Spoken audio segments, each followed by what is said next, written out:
Honda city आयवेटेक्स 7 जानेवारी 2026 6 PM ह्या टायमाला हिट झाली होती. MGM हॉस्पिटलमधून निघताना जे कलंबोलीचं सर्कल आहे, जसं सिग्नल रिलीज झालं तसं मी गाडी पुढे घेऊन गेलो. तर पाठून येणारी जी टाटा कंपनीची गाडी होती, त्या गाडीने होंडा सिटी गाडीला आमच्या हिट केलं. तर त्या ड्रायव्हरचं असं म्हणणं आहे की साईडून येणारी गाडी तुमची दिसली नाही.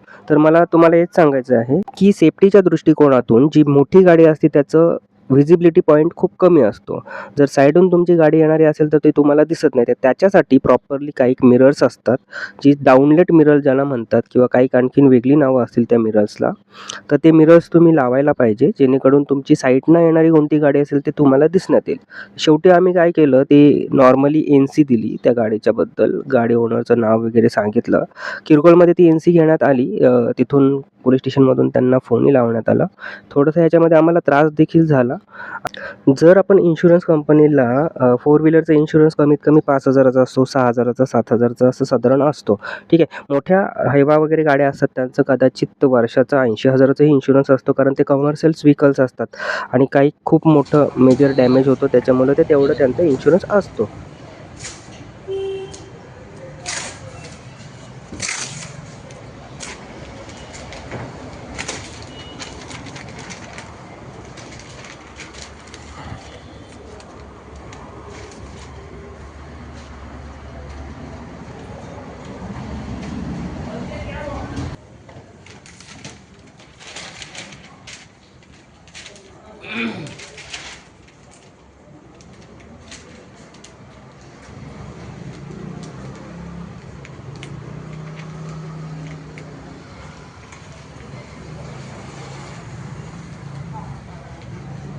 तर त्रास झाला तरी चालेल, तो तिथल्या तिथे मिटवून टाका आणि तिथल्या तिथे पोलीस स्टेशनला कंप्लेंट करून द्या आणि काय आहे ते तिथल्या तिथे सॉर्ट आउट करून घ्या. नंतर मग असंच तुम्ही थांबलात तर मग असंच डिले होतं आणि मग ऐन वेळेला मालक वगैरे खूप कमीच पैसे देतात. मग बाकीचे पैसे पण आपल्यालाच पे करायला लागतात. तर अशा पद्धतीने हे गाडीचं सगळं डॅमेजिंग झालं होतं. ते आज आम्ही कंप्लीट केलेलं आहे. तुम्ही बघू शकताय खालचं जे आहे मडफ्लॅप वगैरे ते पण तुटलं होतं आणि ते पण तर ह्या सगळ्या गोष्टींमुळे मला एक गोष्ट जरा निदर्शनात येते, जर आपण वर्षाला 5,000 वगैरे भरतो किंवा काही गाड्यांचे जास्त पैसे भरतो, तर त्या इन्शुरन्स कंपनीने जर प्रॉपरली इन्शुरन्स व्यवस्थित आपल्याला क्लेम करून दिलं नाही, तर मग आपण ते पैसे भरतो का? ह्याचा मला मोठा प्रश्न पडतो. तर एवढा सगळा इन्शुरन्स भरूनच आम्हाला जर मोठे प्रश्न पडत असतील, तर इन्शुरन्स कंपनीने ह्याचा थोडासा विचार करायला पाहिजे, की कुठल्याही गाडीने जर इन्शुरन्स जर असेल आणि त्या गाडीने जर हिट केलं असेल, तर त्या इन्शुरन्स कंपनीने थोडंसं काय जे काय असेल ते फॉर्मॅलिटीज कंप्लीट करून ते जे काही क्लेम आहे ते त्यांना देण्यात यावं. कॉल करून मी त्यांना हेच सांगितलं होतं, की आमच्या गाडीचं जे नुकसान झालं तेवढंच तुम्ही द्या. ते तुम्हाला जर जास्त वाटत असेल तर तुम्ही तुमचं कोणी डेंटिंग पेंटिंग करणारं असेल ते तुम्ही आम्हाला सजेस्ट करा. तिथे आम्ही गाडी घेऊन येतो. तुमच्या देखत तुमच्या डोळ्यादेखत जे काही काम होईल ते होईल.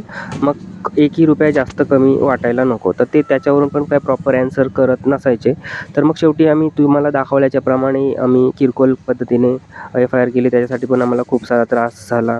ते कलंबोलीवरून परत कामोठ्याला जर अशा पद्धतीने कोणत्या गाडीचं जर डॅमेज झालं असेल तर त्यांना ह्या त्रासाला सामोरं जावं लागणार नाही.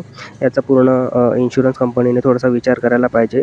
तर बघू शकता तुम्ही अशा पद्धतीने मग आम्ही थोडंसं खर्च वगैरे टाकून ही गाडी कंप्लीट करून घेतलेली आहे. होंडा सिटी जी आहे ती बरंच मेजर डॅमेज होता. आतमध्ये CNG ही फिटेड होती. दुर्दैवाने जास्त काही मोठी गोष्ट झाली नाही, ते एक नशीब. आणि ह्या गोष्टीचा पण जरा विचार करायला हवं, की कोणीही कोणाला मुद्दामून ठोकत नसतं. आपण जे इन्शुरन्स भरतो ते इन्शुरन्स ह्याच्यासाठीच असतात, की कळत नकळत काही जर ॲक्सिडेंट झालेले असले तर ते त्या इन्शुरन्स कंपनीकडून क्लेम मिळतात. तर हे इन्शुरन्स कंपनी प्रॉपरली पद्धतीने जर त्यांना इन्शुरन्स क्लेम देत असतील तर जे काही कोणी कंपनीला पैसे पेड करतात इन्शुरन्स कंपनीला, तर त्यांनाही काही थोडंसं त्रास होणार नाही कंपनीला पैसे पेड करताना. याचाही त्या इन्शुरन्स कंपनीने थोडासा विचार करायला पाहिजे. तर मग ते गाडी मला म्हणाले की तुम्ही उगाचच मग ते कंप्लेंट्स कशाला गेलेत करायला, पोलीस त्याच्यामध्ये काय करू शकतात, असं तसं. तर म्हटलं की मी तुमची पर्सनली कंप्लेंट करायला गेलो नाही. माझं एकच म्हणणं होतं की आमच्या गाडीचं जे काही नुकसान झालं ते तुमच्या इन्शुरन्स कंपनीकडून देण्यात यावं. तर ह्या गोष्टीसाठीच मी तिथपर्यंत गेलो आणि राहिला प्रश्न तुम्ही 3,000 देण्याचा, तर मला सांगा मग बाकीचा जो खर्च होणार आहे तो देणार कोण? तर तुम्ही म्हणताय की तुम्ही करा. तर मला एकच म्हणायचं आहे की रस्त्यावरती ज्या गाड्या चालतात, आजला माझ्या गाडीने तुमच्या गाडीला हिट केलं असतं आणि तुमच्या गाडीचं जर नुकसान झालं असतं 10,000 आणि मी तुम्हाला म्हणालो असतो की हे फक्त 4,000 घ्या, तर तुम्हाला चालले असते का? तर ते याच्यावरती पण काही बोलले नाही. म्हणजे थोडक्यात ते रास्तच होतं. ॲक्चुअली गाडीचं आमचं नुकसान झाले तर ते नुकसान भरपाई तुमची कंपनी, इन्शुरन्स असेल त्यांनी देण्यात यावं एवढंच म्हणणं होतं.